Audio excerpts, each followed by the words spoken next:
सज्जनों, सबसे पहले मैं अपना आभार प्रकट करना चाहता हूं कि इतना भव्य स्वागत आपने किया मेरा, और जितने भी यहाँ पर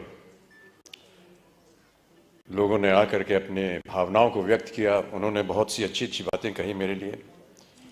मैं अपने आप को इस लायक नहीं समझता हूं, लेकिन उन सबको मैं अपनी ओर से अनेक अनेक धन्यवाद देता हूं।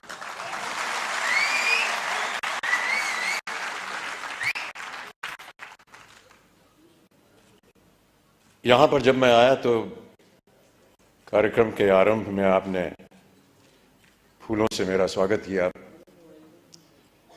पुष्पों की माला पहनाई, और मैं ऐसा मानता हूं कि ये जो पुष्पों की माला आपने मेरे गले में डाली, उसे मैं एक वरमाला के तौर पर देखता हूं। और ये जो वरमाला आपने मुझे पहनाई है, इस नाते से मैं आपके परिवार का एक सदस्य हो गया हूं।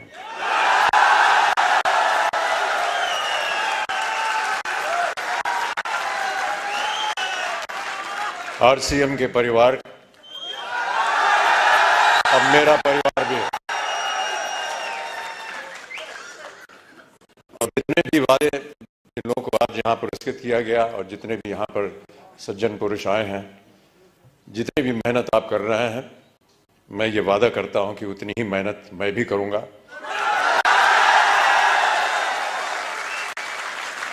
ताकि जितने भी मापदंड लगाए गए हैं, वो चाहे 2500 के हों, 1000 के हों, 2000 के हों, उन सब में मेरा योगदान रहेगा। और जब जब आप लोग चाहेंगे कि मैं उपस्थित हूं आपके सामने, मैं अवश्य यहां पर हाजिर हूं।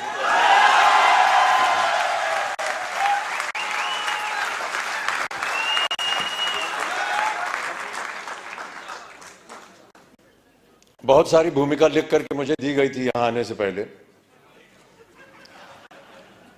कि इन बातों को लेकर के आप बोलिएगा यहां की जनता को। वो कागज है मेरे पास, लेकिन मुझे लगता है कि वो कागज मनोज जी के लिए बनाया गया था, वहां से गायब करके मेरे पास आ गया। फिर भी मैं ऐसा मानता हूं कि उसकी आवश्यकता नहीं पड़ेगी। मुझसे कहा गया था कि जितने भी यहां पर लोग हैं, उन सबको प्रोत्साहित करने के लिए कुछ शब्द आप बोल दीजिए। मेरा ऐसा मानना है कि किन शब्दों में आपको प्रोत्साहित करूं? सर, आप एक बार जय आरसीएम बोल दीजिए। जय आरसीएम।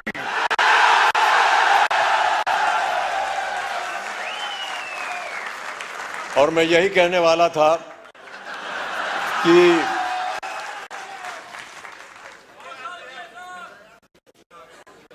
जो आपको प्रोत्साहित करने वाले हैं, वो आपके सामने यहां मौजूद हैं। त्रिलोचन जी ये जीते जागते उदाहरण है इस कंपनी के, और जितने भी लोग इसके साथ संलग्न हैं। कितनी अच्छी अच्छी बातें बताई उन्होंने, संघर्ष की बात की, एक विजन की बात की। बहुत कम लोग ऐसे होते हैं विश्व में जो दूरदर्शी होते हैं, और मेरी नजर में जो लोग दूरदर्शी होते हैं, उनका सम्मान नहीं करना चाहिए, उन्हें ईश्वर जैसा मानना चाहिए। हम और आप तो शायद नहीं देख पाएंगे कि कल क्या होगा, लेकिन इनकी नजर में होता है, और वो देख पाते हैं कि आगे आने वाले दिन कैसे होने वाले हैं। तो इनको एक ईश्वर का दर्जा दिया जाता है। मैं ऐसा मानता हूं कि आप लोगों को एक ईश्वर की तरह त्रिलोचन जी आपके सामने मिले।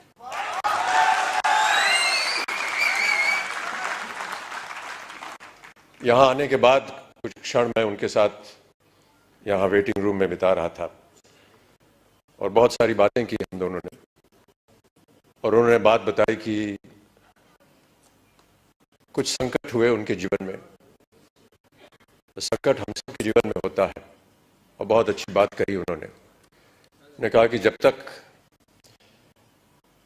हर एक के जीवन में कोई दुख, दर्द, संकट नहीं आता, तब तक हमें पता नहीं चलता कि जब नहीं होती तो उसका मूल्य क्या होता है। और मैं इस बात को भी मानता रहा क्योंकि मेरे जीवन में भी कई ऐसे क्षण आए जहां पर मुझे संघर्ष करना पड़ा।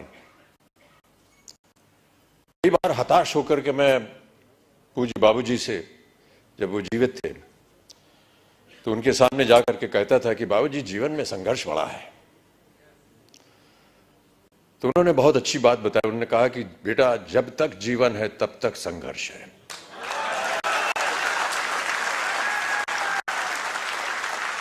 और आप भी मान लीजिए कि आपके जीवन में प्रतिदिन प्रतिक्षण ये संघर्ष रहेगा और आप लोगों को वादा करना पड़ेगा कि ये संघर्ष में आप लगे हैं, आगे भी आगे आप संघर्ष करते जाएंगे ताकि जो भी कार्य आप उठाएं उसमें वो संघर्ष जो है वो नजर आए। जिस दिन लोग आपके संघर्ष को सम्मानित करेंगे उस दिन आपका पदार्थ जो है वो ऊंचाइयों पर पहुंच जाएगा।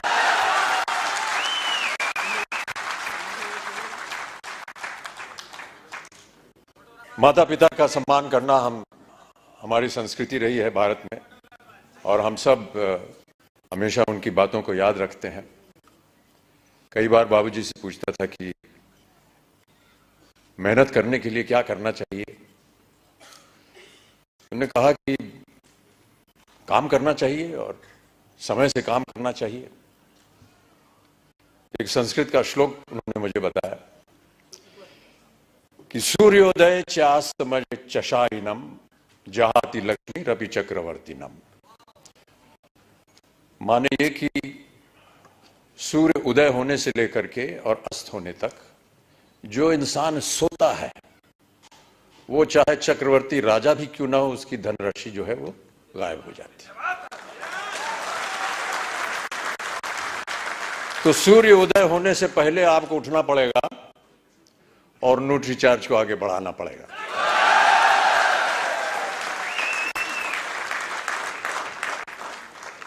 हनुमान जी की एक कथा है। हनुमान जी ने कहा था कि ईश्वर से कि हमको शिक्षा प्राप्त करनी है, ज्ञान प्राप्त करना है, क्या किया जाए, किसके पास जाए। उनसे बताया गया कि आप सूर्य के पास जाइए। सूर्य देवता जो है वो ज्ञान का भंडार है, उनके पास आप जाएंगे तो वो आपको ज्ञान दे सकेंगे। तो हनुमान जी गए सूर्य देवता के पास। तो सूर्य देवता ने कहा भैया मैं तो चलायमान हूं, चलता रहता हूं, कैसे तुमको शिक्षा दूंगा मैं। तो हनुमान जी ने कहा कि आप ज्ञान मुझे देते जाइए और चलते रहिए, मैं आपके सामने उल्टा होकर के चलूंगा। तो आप चलते रहेंगे, मैं आपके सामने उल्टा होकर के चलता रहूंगा और ज्ञान प्राप्त हो जाएगा मुझे। कहने का तात्पर्य यह है कि सूर्य के आगे आपको चलना पड़ेगा, तभी जाकर के आपको ज्ञान प्राप्त होगा, तभी आपका संघर्ष जो है वो सफल होगा। प्रोत्साहित करने के लिए एक कविता की कुछ पंक्तियां हैं। इससे पहले मधुशाला की एक पंक्ति पढ़ी गई थी, क्षमा चाहता हूं, उसमें थोड़ी बहुत त्रुटियां थी। जो यहां सज्जन पुरुष आए थे उसको मैं दोबारा एक बार सुनाना चाहूंगा आपको कि मदिरालय जाने को घर से, मदिरालय जाने को घर से चलता है पीने वाला, किस पथ से जाऊं असमंजस में है वो भोला भाला, अलग अलग पथ बदलाते सब पर मैं ये बतलाता हूं कि राह पकड़ तू एक चला जल पा जाएगा मधुशाला।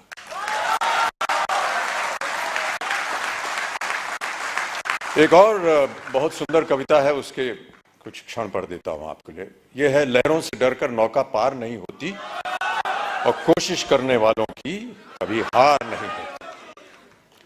नन्ही चींटी जब दाना लेकर चलती है, चढ़ती दीवारों पर 100 बार फिसलती है, मन का विश्वास रगों में साहस भरता है, चढ़कर गिरना गिरकर चढ़ना न अखरता है, आखिर उसकी मेहनत बेकार नहीं होती, कोशिश करने वालों की कभी हार नहीं होती।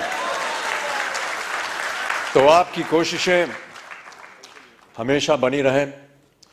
आपका सहयोग रहा है। जिनको भी आज पुरस्कार दिया गया है उनको मैं अपनी ओर से एक खास बधाई देता हूं और उम्मीद करता हूं कि इसी तरह हर कार्यक्रम में आपके साथ जब मैं आऊं तो और भी लोग पुरस्कार प्राप्त करने के लायक हों और मैं उनके साथ उन्हें पुरस्कार दे सकूं, उन्हें प्रोत्साहित कर सकूं। अंत में जाने से पहले बाबूजी की एक और कविता की कुछ पंक्तियां आपको सुनाना चाहूंगा। इस कविता का शीर्षक है अग्निपथ। अग्निपथ बाबूजी ने लिखी थी उस जमाने में जब भारत अपनी स्वतंत्रता के लिए लड़ाई लड़ रहा था अंग्रेजों के खिलाफ।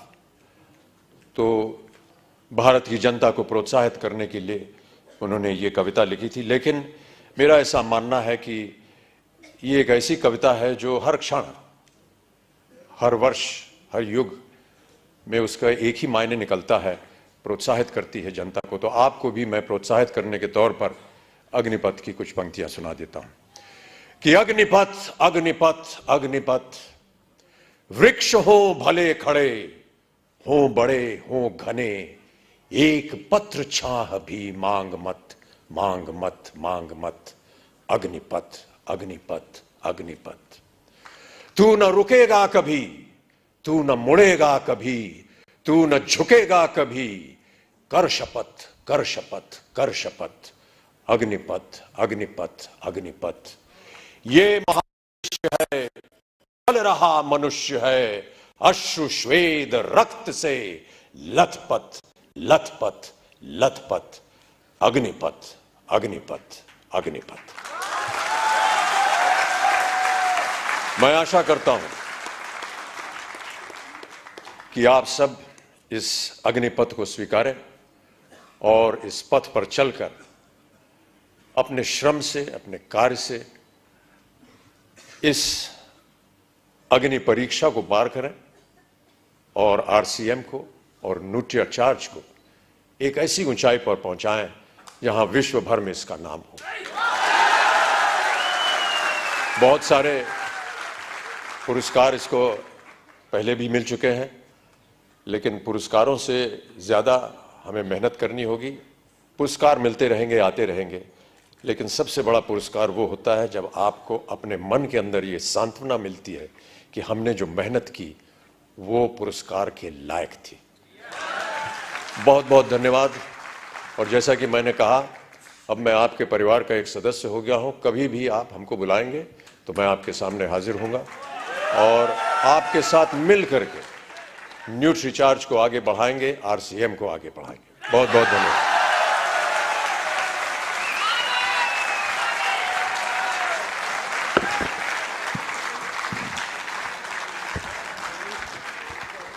Thank you so much, sir, for those kind words and for gracing this occasion.